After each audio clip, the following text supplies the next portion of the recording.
નમસ્કાર દર્શક મિત્રો, આપ જોઈ રહ્યા છો બી ક્રાઇમ ન્યૂઝ. હવે જોઈએ અગત્યના સમાચાર. જય માતાજી.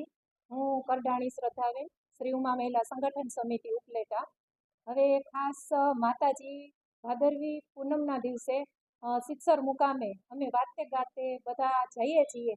તો જે જૂનાગઢથી પદયાત્રીઓ આવે છે તો લગભગ છેલ્લા 15 વર્ષથી વાજતે ગાતે બધા જ પદયાત્રીઓ આવે છે અને રસ્તામાં જેટલા સ્ટોપ આવે છે ત્યાં એટલા દાતા સ્ત્રીઓ તરફથી અને બહેનો તરફથી, ભાઈઓ તરફથી ખૂબ જ એનું સ્વાગત અને સન્માન કરવામાં આવે છે.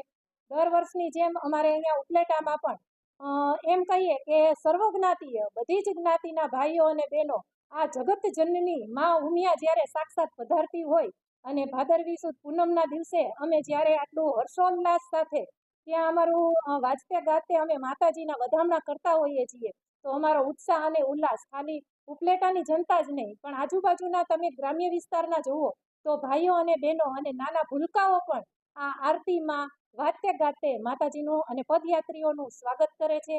અમને અનેરો આનંદ આવે છે અને ખાસ તો અમે આ અમારા ભાદરવી સુદ પૂનમના દિવસની રાહ જ જોતા હોઈએ છીએ કે માતાજી ક્યારે અમારે આંગણે પધારે. અને રાત્રિ રોકાણ અમારે અહીંયા ઉપલેટા કડવા પટેલ સમાજમાં કરવામાં આવે છે અને અહીંના અમારા પ્રમુખશ્રી, તમામ કારોબારી સભ્યશ્રીઓ, તમામ હોદ્દેદારશ્રીઓ અને પ્લસ અમારા સમાજના આગેવાનશ્રીઓ અને સર્વજ્ઞાતીય તમામ આગેવાનો ભાઈઓ બહેનોનો ખૂબ જ સાથ સહકાર અને સપોર્ટ મળે છે. બસ માતાજીની અસીમ કૃપા અમારા ઉપર આવી જ રીતે વરસતી રહે અને આવા ને આવા કાર્યો અમે સત્કાર્યો કરતા રહીએ. જય માતાજી. મારું નામ નિલેશ આરદેસણા. અમે જુનાગઢથી સિત્સરની આ 15મી ભવ્ય પદયાત્રા લઈને અમે આજે ઉપલેટા મુકામે પહોંચ્યા છીએ.